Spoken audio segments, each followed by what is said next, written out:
Olá, meus amigos, um dia de muita paz para todos nós. É sempre um motivo de muita alegria nós estarmos reunidos para estudarmos a obra Libertação.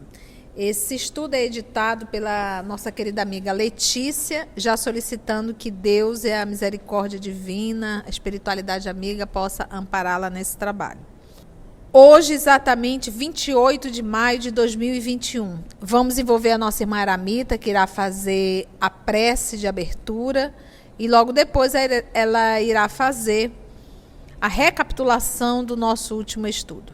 Mestre amigo Jesus, graças te damos pela oportunidade desse encontro, desse estudo, que a tua paz nos acompanhe, nos abra o entendimento para compreendermos as lições aqui expostas por André Luiz nessa obra, que nos fala de retificação, que nos fala de ajeitar caminhos. Ajuda-nos a compreendermos essas lições que parecem dos outros, mas é cabível em nossas vidas, na nossa luta diária, nas nossas encrencas e nas nossas vinganças e brigas e relacionamentos. Ajuda-nos a compreendermos que nunca estamos sozinhos, que a tua misericórdia nos acompanha hoje e sempre, que assim seja. No nosso estudo passado, nós vimos os nossos personagens que estão na casa de Margarida, onde ela mora com o esposo e o pai, e eles iam fazer uma visita ao pai para ver a problemática do Jorge, para rever o caso do Jorge. Mas no meio do caminho eles viram o filho do juiz, né, o Alencar, que se dirigia ao quarto da neta de Saldanha. O Gúbio aplicou-lhe passes e fez ele retroceder para o seu quarto, e aí eles se encaminharam novamente ao quarto do juiz, onde viram os seus pensamentos, que ele não consegue dormir, ele tem muitas criaturas o acompanham pedindo justiça, querendo alguma coisa dele dos 30 anos de magistrado que ele foi. E eles estão agora de novo no quarto do juiz e verificando o caso dele de novo. Então vamos lá para o quarto do juiz. O instrutor recomendou-me tornar a auscultação, ou seja, a investigação psíquica, e voltei a pousar a mão direita sobre o cérebro dele. Com as minhas percepções gerais, algo desenvolvidas, ouvi-lhes os pensamentos novos. Então meditava o pai de Margarida. Por que razão se detinha naquele processo liquidado, a seu ver, desde muito, ferindo o próprio coração? Anos haviam transcorrido sobre o crime obscuro. Entretanto, o assunto lhe revivia na cabeça, qual se a memória lhe impusesse, tirânica e desapiedada, por disco de estranho padecimento moral. Então aqui a gente vai... Disco, né, seria aí repetição. E a gente vai... Do que ele está lembrando? Qual é a acusação? Exatamente, o caso de Jorge. Já, como ele diz assim... Já tinha se passado, né? Anos haviam transcorrido sobre o crime obscuro. Que motivos o levavam a rememorar semelhante peça judiciária com tanta força? Via Jorge mentalmente, esquecido no abismo da inconsciência, e lembrava-lhe as palavras veementes, afirmando inocência. Não conseguia explicar por que fortes razões lhe recolhera a filha, introduzindo-a no próprio lar. Porque vocês recordam que ele trouxe a filha de Jorge para morar dentro do lar, que a gente também não sabe, ele diz, nem ele sabe explicar. Como ele diz, não conseguia explicar por que fortes razões lhe recolhera a filha, introduzindo-a no próprio lar, ou seja, ele sabe que era filha de Jorge, porque a mãe não cometeu suicídio e o pai foi para a prisão e acabou indo para o manicômio, que ele enlouqueceu, e nós sabemos que essa patologia dele, nesse caso específico, era a ação magnética da sua própria mãe e da sua esposa, então que cometeu o suicídio. Debalde, em vão, procurava o móvel secreto que o induzia a demorar-se no assunto, naquela madrugada de inexplicável insônia. Recordou que o sentenciado perdera a assistência dos melhores amigos e a própria esposa suicidara-se em pleno desespero. No entanto, por que reter-se naquele caso sem importância?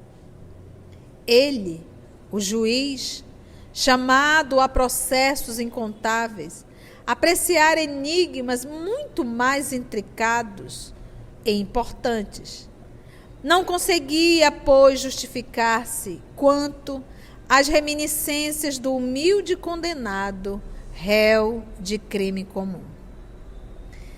Nesse comenos, o instrutor recomendou a Eloy e a mim o trazimento de Jorge, fora do veículo carnal, ao domicílio do magistrado, e prepararia a este último o desligamento parcial do corpo por meio do sono.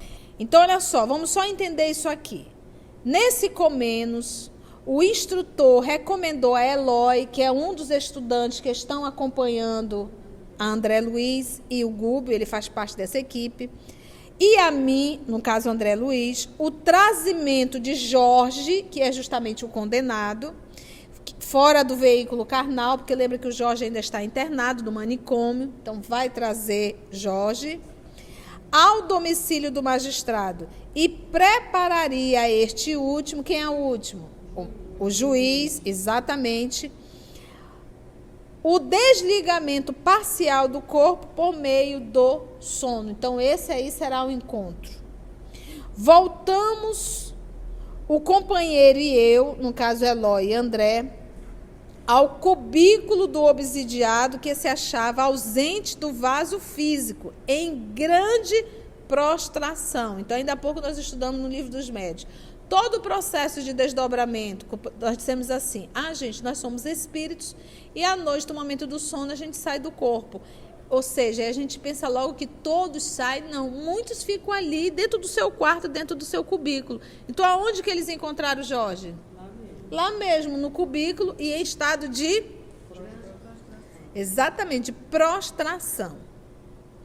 Administrei-lhe ao organismo perispiritual recursos fluídicos reparadores e transportamo-lo à residência indicada. Olha que coisa interessante. Ele não aplicou o passe no corpo físico, ele aplicou o passe no corpo perispiritual, que vai atuar no corpo físico. E aí o que ele fez? Transportamo-lo à residência indicada. Ele tinha condição de fazer esse transporte? Não. Por isso a ajuda de André Luiz e Eloy. A essa altura, o dono da casa e a neta de Saldanha, provisoriamente libertos das teias fisiológicas, então aqui já entrou a neta de Saldanha, tá? Ela também vai participar. Já se encontravam ao lado de Gúbio, que recebeu Jorge com desvelado carinho. E, unindo os três, Jorge, o juiz e a neta, porque lembra que a preocupação dele era quem? Quem que ele pensava? No Jorge. E ele também questionava, por que eu trouxe justamente a filha dele para dentro do meu lar? Que força misteriosa foi essa? E unindo os três, como que identificando-os a uma corrente magnética de forte expressão, emprestou-lhes forças à mente, por intermédio de operações fluídicas, para que o ouvissem acordados, em espírito, tanto quanto possível, porque a menina e o juiz, e inclusive o Jorge, apesar de estarem emancipados, eles ficam com a mente adormecida. Então, ele disse assim, foi aplicado realmente uma ação fluídica, magnética realmente, uma ação sobre eles, para que eles em espíritos pudessem ficar acordados. Olha que interessante, né? Lembra que Jorge estava lá, como é que ele falou? Muito prostrado. Notei, então, que o despertamento não era análogo para os três. E ele, inclusive, André grifou a palavra despertamento. Variava de acordo com a posição evolutiva e condições mentais de cada um. O magistrado, juiz, era mais lúcido pela agilidade dos raciocínios. Olha que interessante. A jovem Lia colocava-se em segundo lugar pelas singulares qualidades de inteligência. Situava-se Jorge em posição inferior, em face do esgotamento em que se encontrava. Então a gente vê aí o quanto influencia, né, a vida que levas. Vendo-se à frente do antigo réu e da filha, que identificou de pronto o categorizado expoente, ou seja, categorizado é de alta categoria, né, expoente, aí o representante da justiça, perguntou a esmo, absorvido de insofreável espanto: Onde estamos? Onde estamos? Nenhum de nós se atreveu à resposta. Gúbio, no entanto, orava em silêncio. E quando formosa luz se lhe irradiou do tórax e do cérebro, dando-nos a entender que o sentimento e a razão se achavam nele irmanados em claridade celeste, exclamou para o assombrado interlocutor, tocando-lhe afavelmente os ombros: Juiz, o lar do mundo não é tão somente um asilo de corpos que o tempo transformará. É igualmente um ninho das almas, onde o espírito pode entender-se com o espírito, quando o sono sela os lábios de carne, suscetíveis de mentir. Congregamo-nos em teu próprio abrigo para uma audiência com a realidade. O lar do mundo não é tão somente um asilo de corpos, que o tempo transformará. Transformará quem? É igualmente o ninho das almas, onde o espírito pode entender-se com o espírito. Olha que interessante. Onde o espírito pode entender-se com o espírito, quando o sono cela os lábios de carne, suscetíveis de mentir. Congregamo-nos em teu próprio abrigo para uma audiência com a realidade. Então, olha a forma que ele se direciona. Então, você vê aqui que o senhor Gúbio, ele vai falar muito duro com o juiz. Porque, como vocês percebem, dos três, ele é o que está mais lúcido e mais pronto a entender, por conta do seu desenvolvimento intelectual e por conta da sua linha de raciocínio, de inteligência. Falando de intelectualidade. Então, ele vai falar firme. E quando eu estava estudando isso aqui em casa, eu me recordei muito de Jesus falando com os sacerdotes.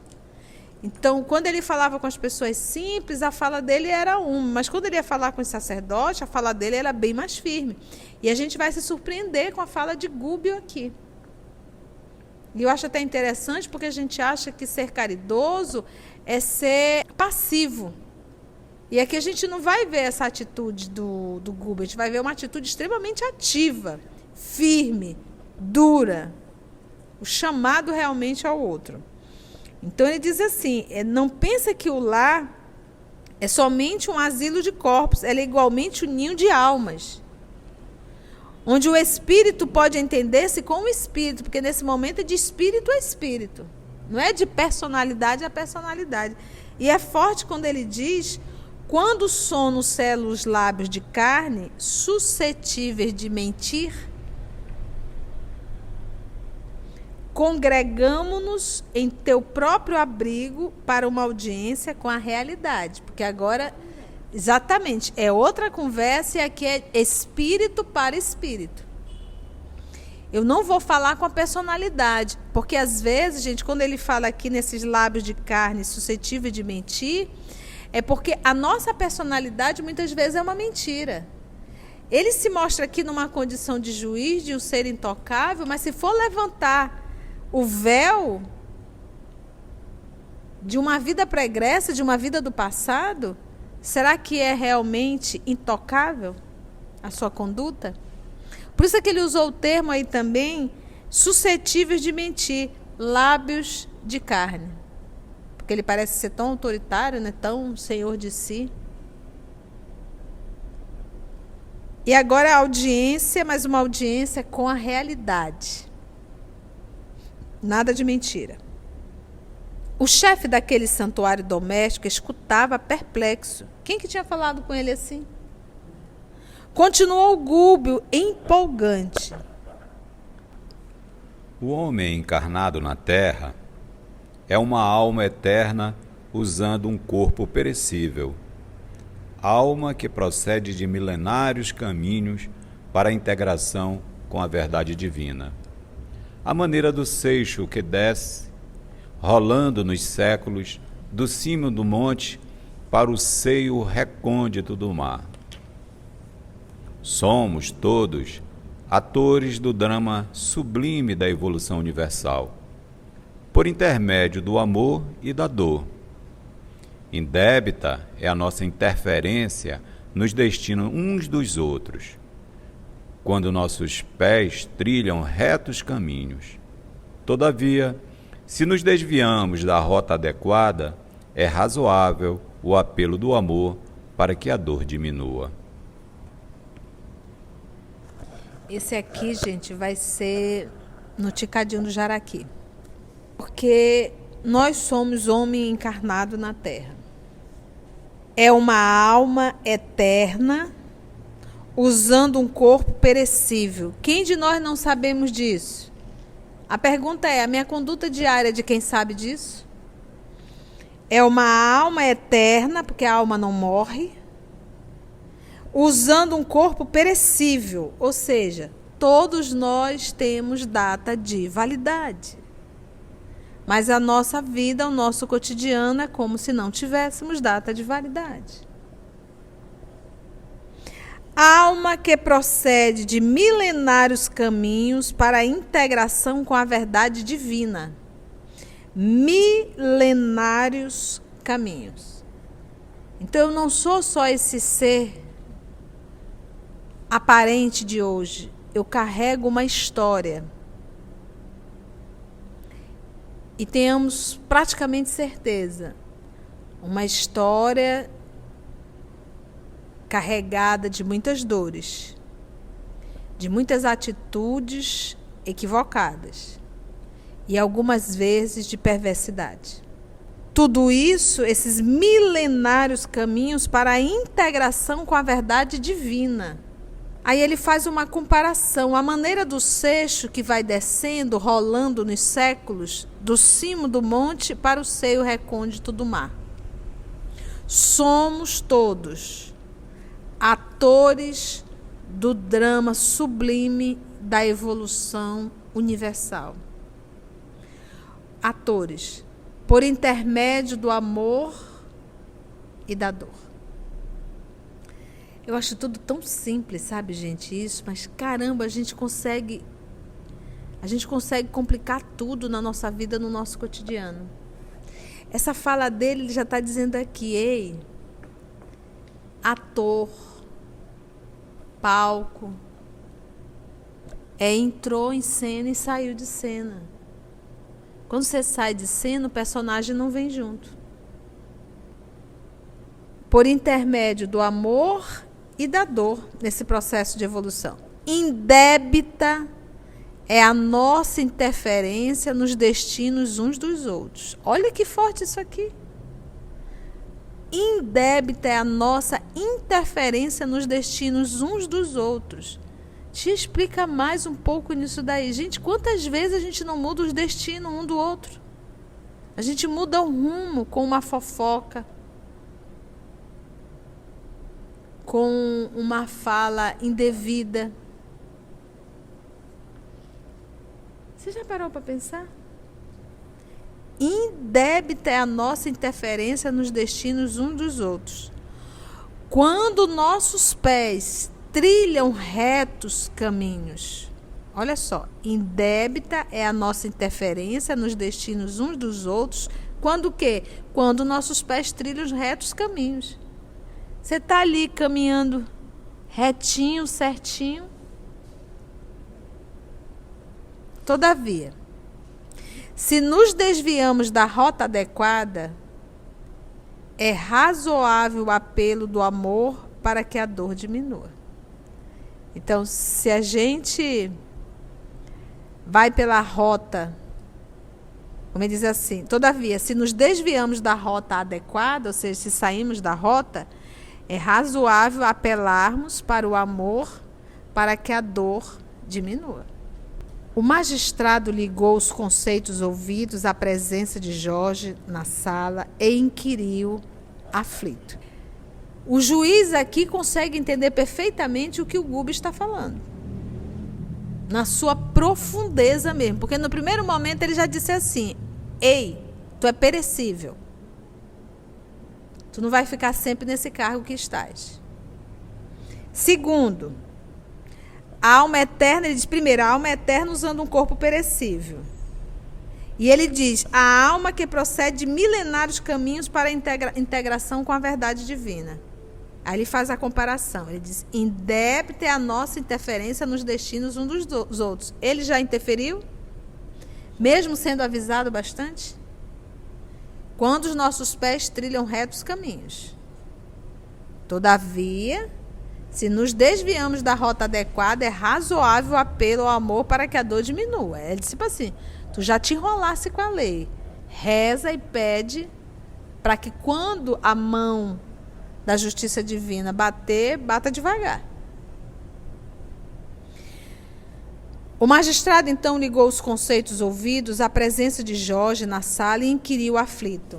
Apelam porventura em favor desse condenado? Respondeu o nosso instrutor sem hesitar. Sim. Não acreditas que esta vítima aparente de confessável erro judiciário já tenha esgotado o cálice do martírio oculto? O caso dele, porém, permanece liquidado. Não, juiz. Nenhum de nós chegou ao fim dos processos redentores que nos dizem respeito. Não seria Jorge, acusado penitente, o único sentenciado indigno de uma pausa nas dores da remissão. Interessante o caso dele, porém, permanece liquidado. Não, juiz. Nenhum de nós chegou ao fim dos processos redentores que nos dizem respeito. Nenhum de nós. Ou seja, nem tu, juiz. Não seria Jorge acusado, um acusado penitente, ou seja, que se arrepende, o único sentenciado indigno de uma pausa nas dores da remissão. Não é? O interlocutor arregalou os olhos, mostrando certo orgulho ferido e retorquiu quase sarcástico. Porque o que dentro do judiciário se aprende muito? A oratória, né? A oratória e a retórica, né? Então, ele sabe refutar muito bem. E é algo que mexe realmente muito com o brio. Então, a última palavra, eles aprendem isso, eles são preparados para isso. Eles têm que falar e a fala deles tem que ser aquela que choque, que não tem mais como ninguém refutar. Só que, infelizmente, ele se deparou com alguém aqui bem mais inteligente que ele. Me faz recordar o encontro de Saulo de Tarso com Estevão. Então, o interlocutor arregalou os olhos, mostrando certo orgulho ferido, e retorquiu quase sarcástico. O que o Gubbio faz? Ele entra isso é que assusta o juiz. Ele entra exatamente dentro da linguagem dele. É como se dissesse assim, eu também entendo. Ele está se colocando ali igual para igual. Igual para igual. Só que ele, obviamente, é muito maior. Mas é tipo assim, de igual para igual a nível de intelectualidade. Tu sabes falar, mas eu também sei. E a gente sabe que no dia a dia é assim. Mas eu fui o juiz da causa. Consultei os códigos necessários antes de emitir a sentença. O crime foi averiguado. Os laudos testemunhais condenaram o réu. Não posso, em sã consciência, aceitar intromissões, mesmo tardias, sem argumentação ponderosa e cabível. Então você observa aqui que ele acessou o juiz. Agora vamos abrir aqui um comentário em torno da edição do livro. A nossa irmã Lígia, que está fazendo a voz do juiz, ela fez a leitura conforme as últimas edições. Nas edições de 2010, 2011 para trás, a fala está assim. Então você que está aí em casa, se tiver com uma edição antiga, você vai se deparar com essa escrita, que obviamente é a mais lógica. Vou repetir. Mas eu fui o juiz da causa, consultei os códigos necessários antes de emitir a sentença. O crime foi averiguado, os laudos periciais e as testemunhas condenaram o réu.